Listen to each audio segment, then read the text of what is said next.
A couple of my recent guests have been remarking about the comments I made a couple of weeks ago about how every episode we make is about grief. Life has a lot of grief. But I'm happy to say that life also has a lot of love. And while love can be the source of grief, love is something I feel we've also talked about in every episode that we've made. And today we get to talk more directly about love. My guest today is wondering if they should break up with their partner, if love has changed, and what love really looks like. And I think this is a conversation that is really exciting for me to have and for all of us to get to be a part of. I'm Mauricio Bruce, and this is The Real Question.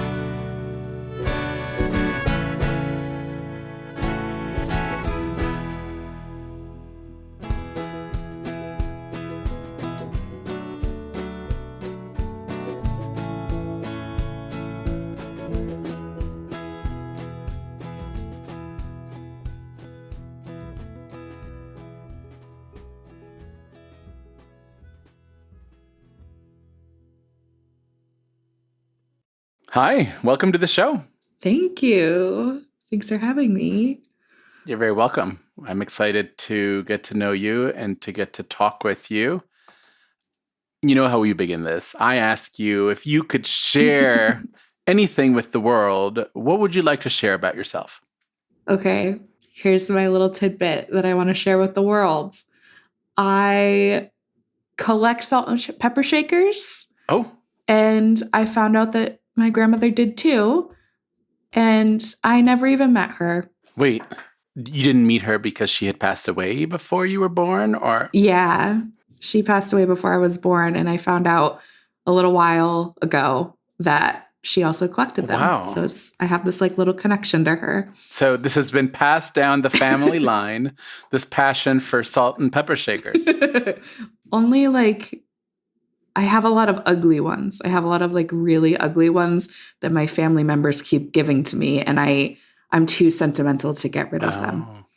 And then like a left field question. Do you believe in reincarnation? Do you think you're your grandmother's reincarnation? Well, I don't think I believe in reincarnation, but I do feel like little bits get passed on of people. So I think my grandmother, she was very fierce. And I at least hope that I have a little bit. I think I have a little bit of her in me. I think you do. So you've come on the show to ask me a question or to like have a conversation and work through a question. And I'm wondering what your question is. Yeah. My question is, should I break up with one of my partners? Okay. I have context. I was going to ask for some context. Yeah. Yeah.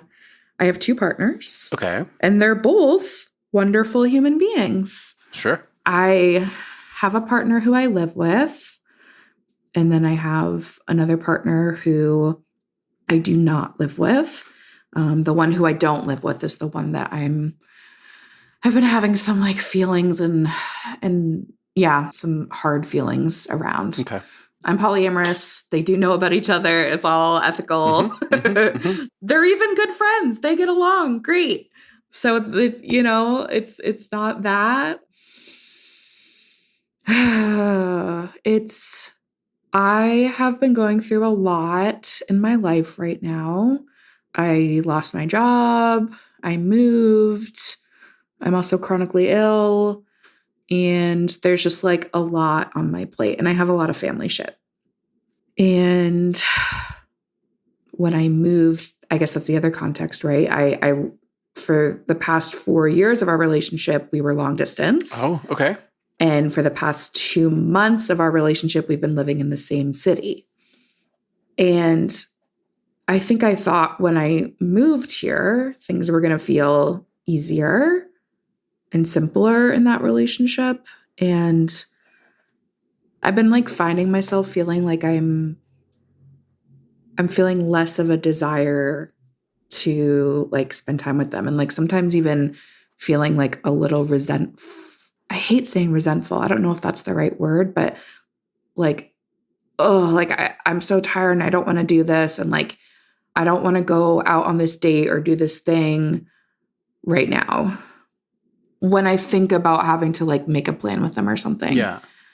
So I'm going to clarify that emotion. Is it resentful or is it resistance? Do you resent something they did or they said? Or are you just, because you just said, I don't really want to go on that date. Is it a resistance? Like I'm sort of finding myself resisting the presence of that person. Yeah, it's resisting. It's not resentful. Okay. Thank you. That feels better. I'm going to be very transparent and upfront here. I know very little about polyamory. So as we talk, Is it okay if I ask questions to try and understand the dynamics or stuff like that?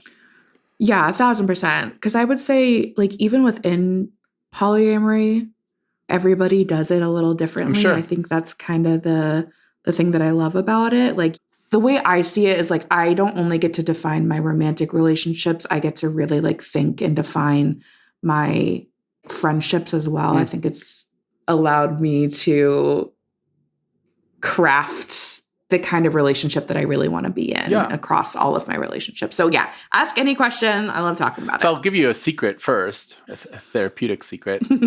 We all shape and craft our relationships the way we need them to work out for us. So I love that polyamory has given you that permission to do that, because I think a lot of us are sort of trapped into this is the way a relationship looks and this is how it has to fit or be. But the truth is, every relationship in our life, we are sort of shaping in the way that we need it to be. And sometimes we don't feel the freedom that polyamory, it sounds, has given you.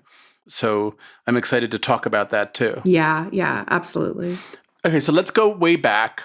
I need to get some context of how all of this has been going or how all of this began.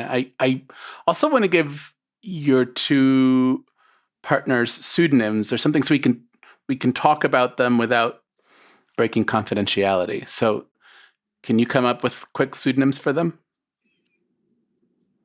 Yeah. Can we do Bo and Poe? Bo and Poe. I love it. Yes, we can. So let's say Bo is the partner you live with and Poe is the one who you do not live with. Yeah. Okay, great. How long have you dated Bo and Poe? Bo and Poe. I've dated Bo for almost 6 years. Okay. And Poe around the same amount of time, a little bit longer. We don't even like have an anniversary. We started out as friends and found ourselves like hanging out, but finding out that those hangouts that we were doing felt more and more like dates. And then one day we were in the back of a lift and we were like, is this a date? And we were like, yeah, I think this is a date, and like made out, and it was great. And we started dating then. So that was a little over 6 years ago. But then they moved. Okay, so that's some more context. You used to live in the same town. Yeah. Great. And so then we used Poe to. moved away and you stayed with Bo. Yeah. And was the decision to move to where you've just moved a decision to be closer to Poe, or did they not have anything to do with this decision? The decision to move partially had to do with finances. Okay. I was living in a more expensive place. But then the other reason I moved was because I wanted to be closer to some people who already lived there.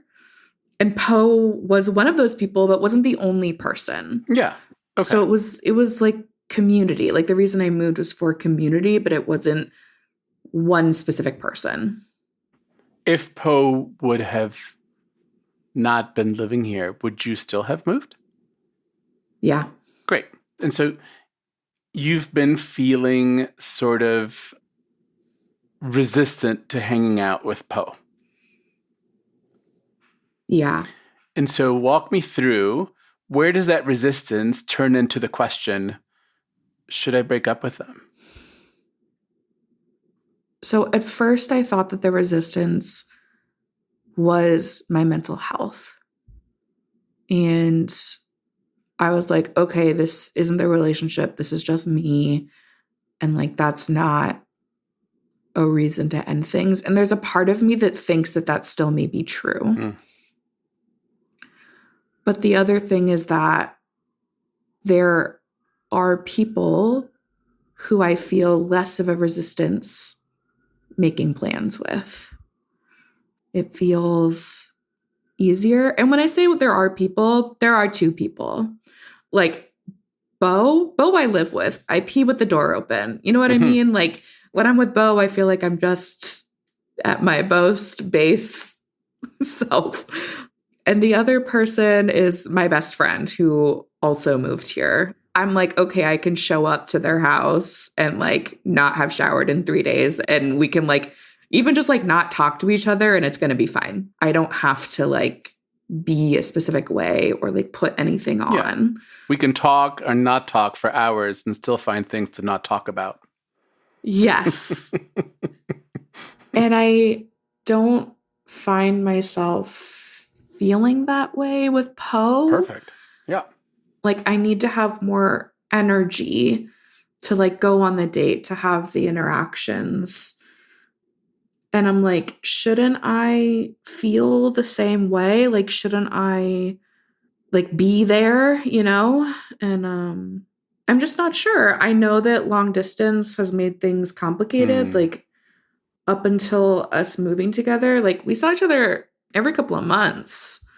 And when we did, it was like, yay, a visit, you know? We're like, we're going to do this and we're going to go here and like da da da da da. Or we would like have phone calls to like check in.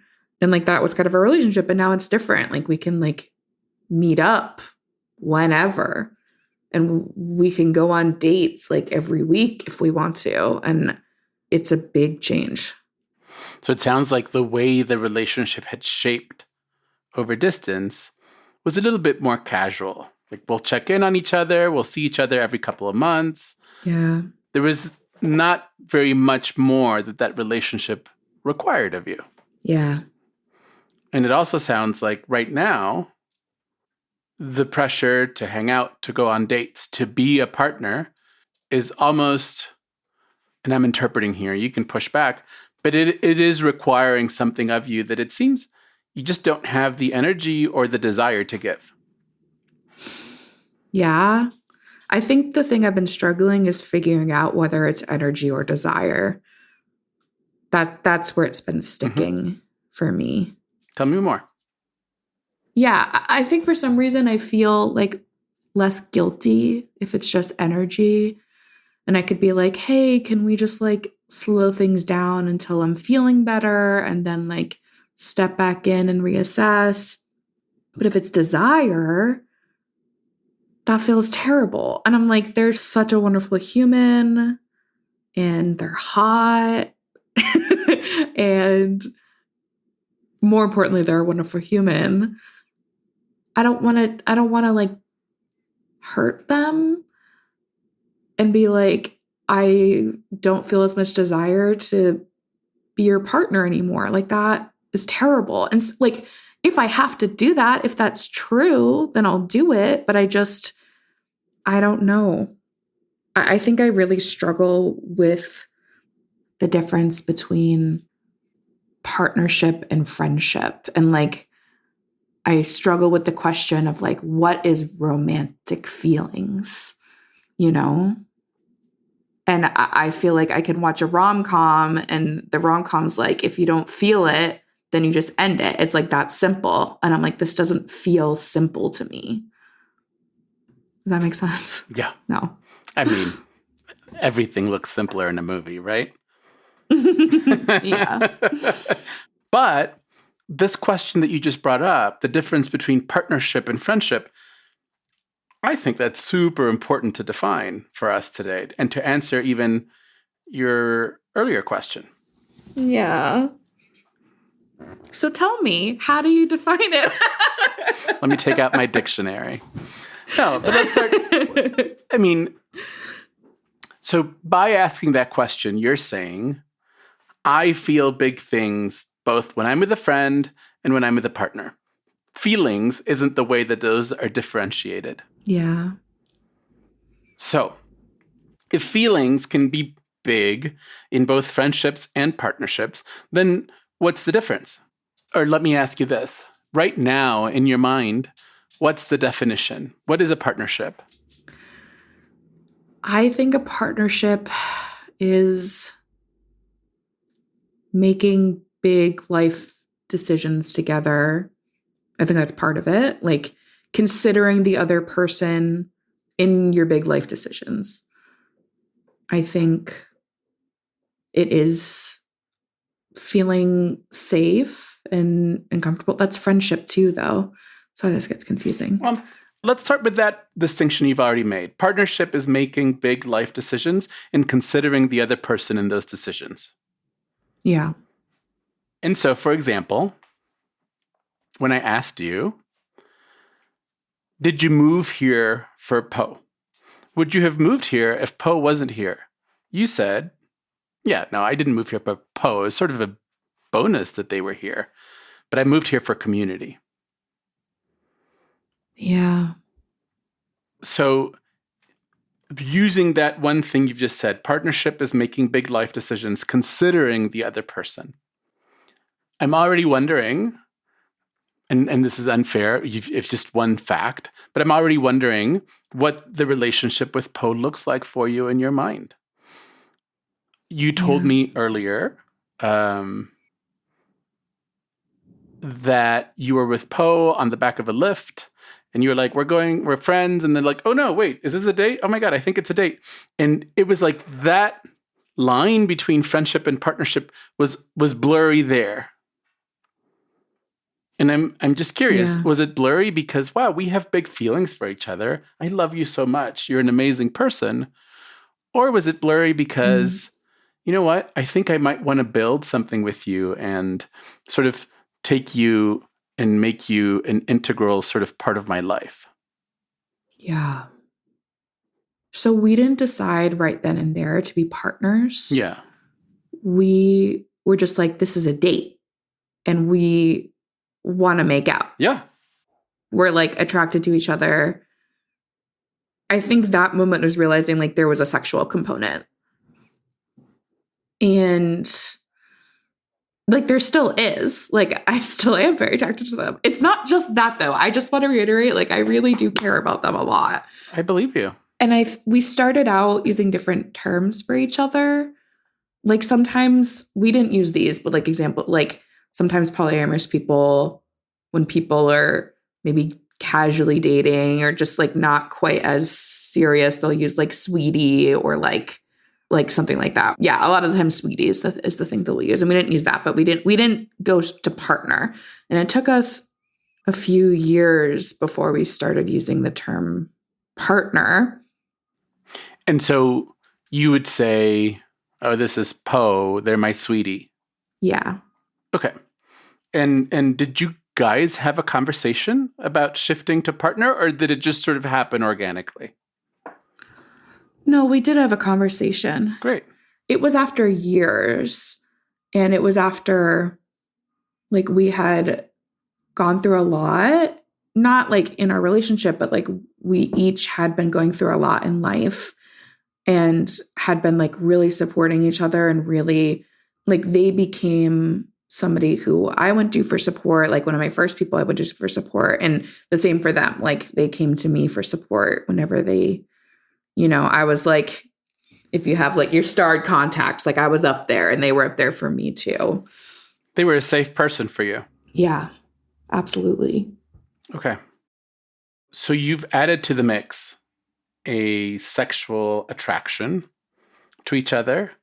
And I just want to ask, do we put that in the partner column? Do we put that in the friendship column? Do we put them in both? Both for me. And I don't think it's only for you. I think it's common to be attracted to the people, and finding them beautiful or attractive is normal. Now, the decision to then engage in sexual activity, is that partner, friendship, or both? Both. Yeah. Or both either. Great. Yeah. Perfect. So I can have sexual relationships with someone and still just be friends, right? I don't have to make them my partner, is what I'm hearing. Yeah. Perfect. And then feeling like someone is support, is a safe person, is a safe place for me. Partnership, friendship, or both? Both. Great. So the only thing we have in the only partnership column right now is making big life decisions with them, considering them in big life decisions. There has to be more, though, right? Let's keep looking. Yeah. So could you put more things in the partnership column for me? I think like what I was talking about before, that like that comfort of like being able to just like exist in a space and not Close the door while you're peeing. have to think about it. Yeah. Yes, not have to close the door while you're peeing. Let me ask you this one. Yeah. Just because I have one in the back of my mind that you've spoken about. Sure. You said earlier that you felt resistance to be in the presence of Poe. That Poe would say, let's hang out, and you were like dragging your feet. And you didn't know if that was because of your mental health or just because you didn't have energy for Poe at the minute.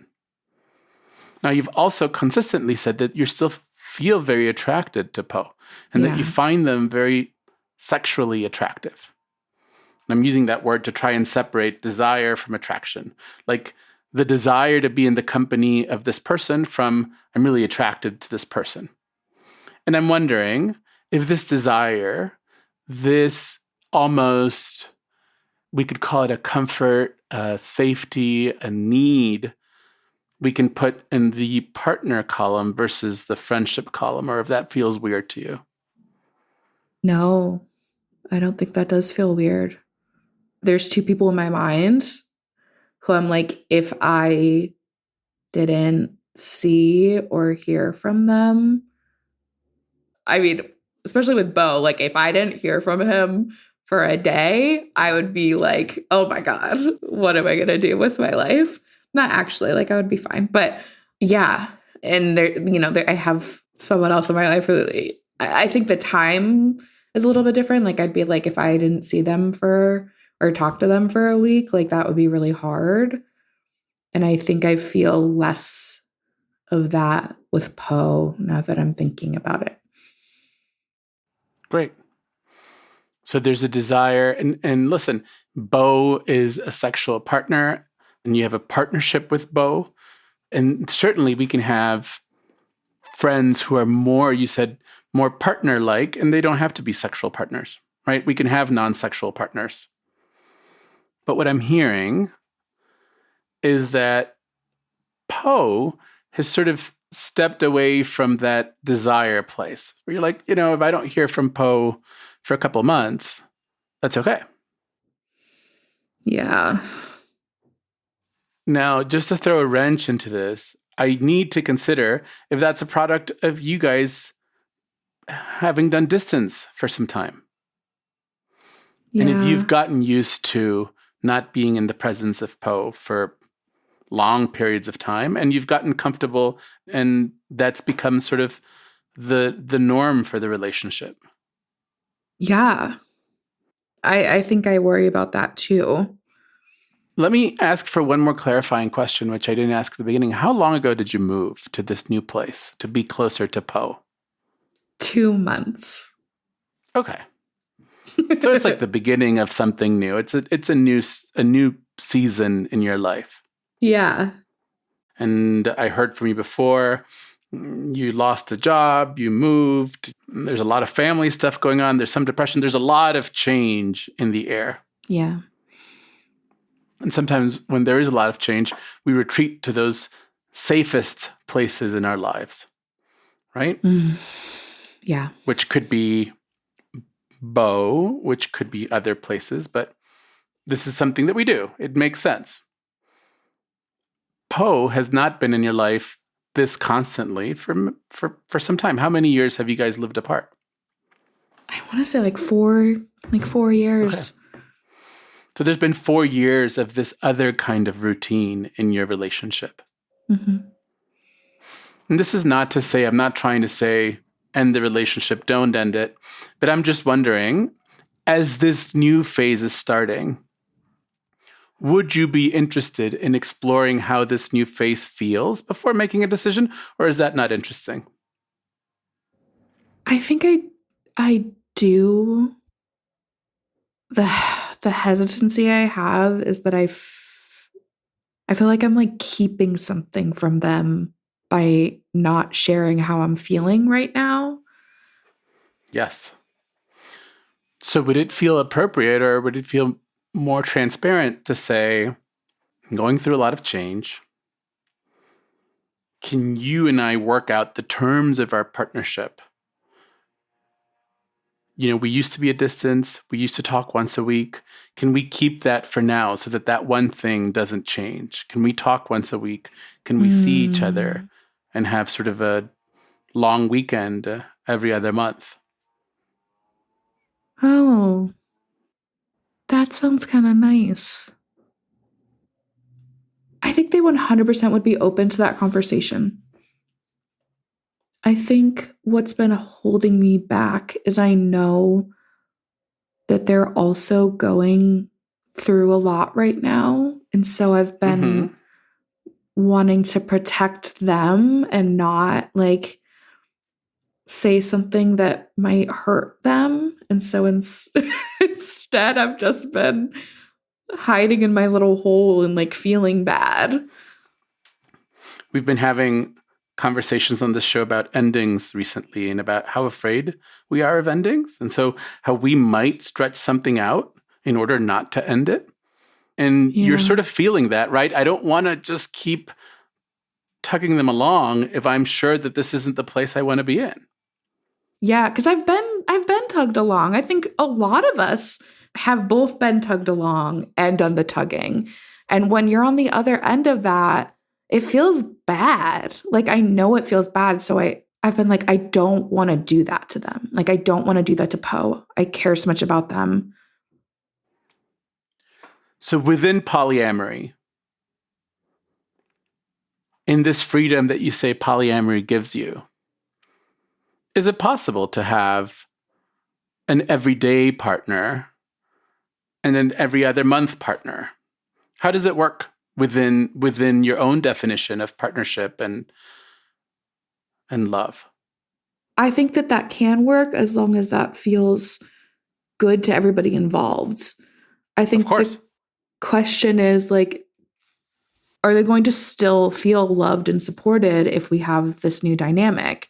And I think the thing is, I know them and I know that they have like big fear and trauma around abandonment.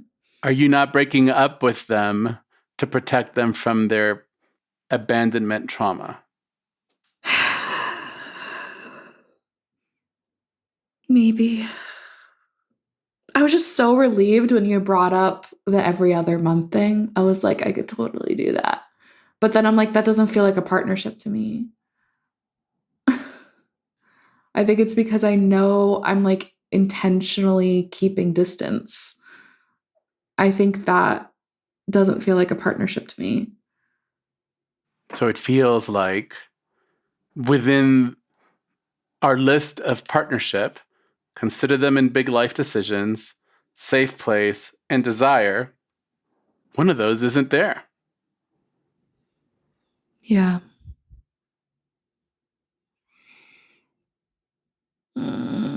Mm. I think it's the desire. I hate that. I don't know how to fix that. Is that something you fix? Can that be my second question? Is that something you fix? Should I fix this? Yeah. I don't know. I imagine some people are at least able to try doing that, but I'm struggling with the desire to even fix the desire. You know what I mean? Does it feel like the relationship with Poe is at an end? When Poe calls and says, let's hang out, and you go, oh, not this weekend. Yeah. And sometimes we say, oh, it's just because I'm depressed. It's just because I lost my job. It's just because I feel safer with Bo. Just because. Are we just sort of stringing that along and just staying in agony?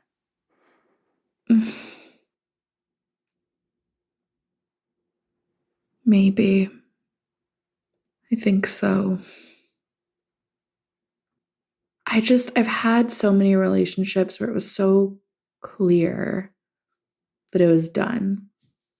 I mean, I guess the last like breakup that I had, it was so catastrophic.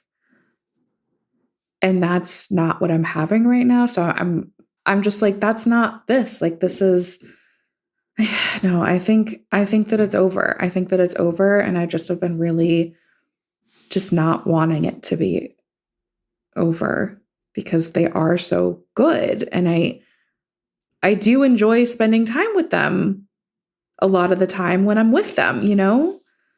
You know, ending a relationship with someone doesn't mean they're not good anymore. It doesn't mean we can't be friends and I and know. have a close friendship and continue to explore what that looks like. And even within the list of conditions that we made, they can continue to be a safe person. I can continue to be attracted to them. I can Yeah. continue to explore that without having to feel the pressure that it seems like you feel from them being a partner. Yeah. I think I am really afraid of losing them because I do care about them a lot. What would losing them mean? Like that they don't want to see you anymore? Yeah. And that would be in their right. Like that they, if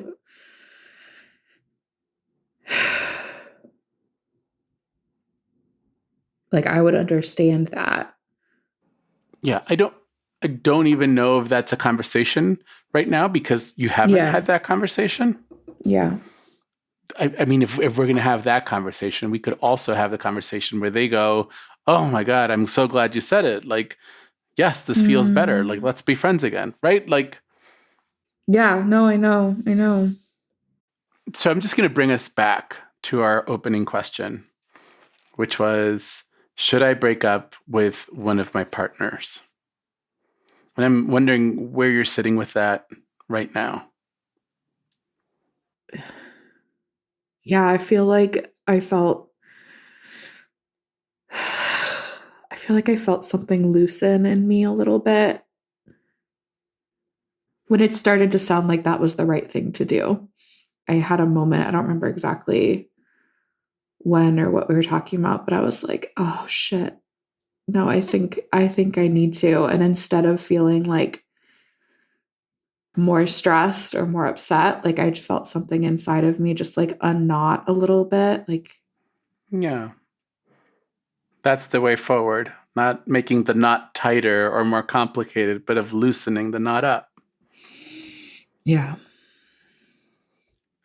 And just to state the obvious, loosening the knot doesn't mean it's not sad or it's not, Yeah. it doesn't have to be happy when I loosen the knot. Yeah. No, I know. I know. I think I wasn't giving myself permission. Like I was telling myself like I wasn't allowed to do this for some reason. Yeah, it's very kind of you to, and you were doing a lot of, I want to protect them. They have feelings of abandonment. I don't want to add to those feelings. And at the same time, even when I proposed some possible compromises, you said, no, that would just feel like I'm leading them on, like I'm playing with them, like I'm so you've also been very honest with yourself, even in places where it hurts. Yeah.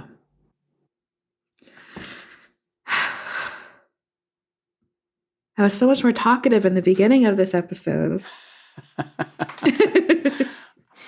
I'm sorry this is where we've come, but it also No, feels like lighter and like it's the right place. I think it is. I think it is.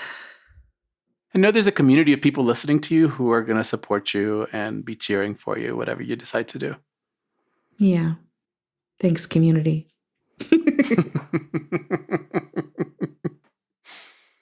Thank you. This has been The Real Question. I have a fun update from past guests, Clinton and Sarah, both who live up in British Columbia and had been thinking about reapplying to medical school, have met up in real life.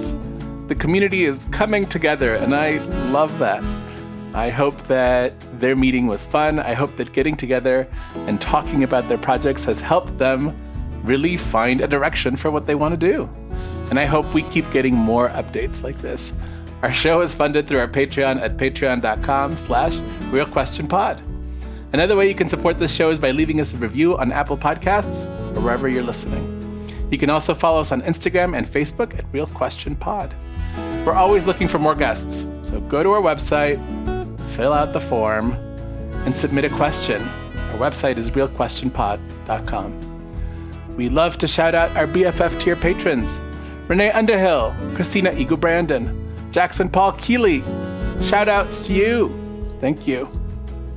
We are a Not Sorry production. Our co-executive producers are Vanessa Zoltan and Ariana Nettleman. We are edited and produced by Ariana Nettleman. Music is by Nick Bowl. We are distributed by Acast. Support for this show comes from the Fetzer Institute. I want to thank my guest for joining me today, for showing us how much you love, for showing us all the different ways in which you love, and for helping us think about the different ways that we love in our life. And thanks as always to our wonderful team: Julia Argy, Nikki Zoltan, AJ Yaramas, Anissa Ahmed, Danny Langley, Courtney Brown, Casper Turkile, and Stephanie Paulsell. This has been another episode of The Real Question. See you next week.